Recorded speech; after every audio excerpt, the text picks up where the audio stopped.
Hi everyone and welcome back to my morning report chart appraisals on Thursday 26th of October with me, Richard Perry, market analyst at Hantec Markets. Let's have a look at cable.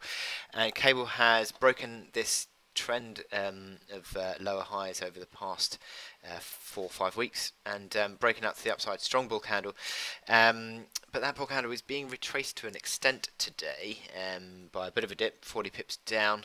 Big strong move to the upside, about 120 or so pips of upside seen yesterday, but that move has initially looked to be sort of improving these indicators, but again this little drop down just shows how choppy cable really is. I think that move came on the back of the stronger than expected GDP data, which sort of improves, or fairly well cements, I think, the prospects of a rate hike next week from the Bank of England.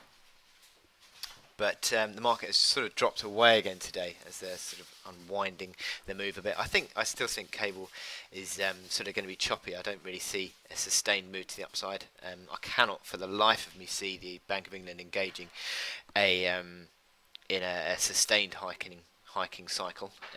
But that I think is going to mean that the sterling is going to still struggle. You also got Brexit factors as well.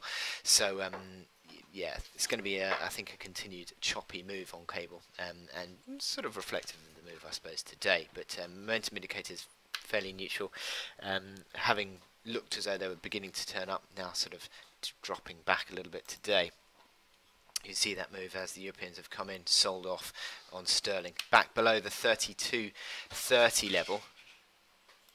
Show you that that was a pivot, 32.30.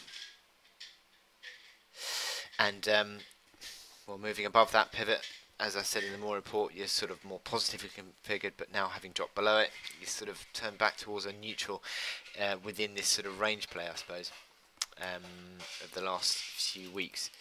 And yeah, it's sort of fairly neutral, but choppy. So I think it's going to be interesting that the market continues to lack direction, I think, on this cable chart. I don't really see a sustained move either way for the time being, and that's reflective of the moves that we've seen this morning. So you're sort of fairly mixed and fairly short-termist, I think, in your cable trading, and that's, as I said, reflective of the move that we've seen today. So I wish you good luck in your trading today, and I'll speak to you later. Thank you.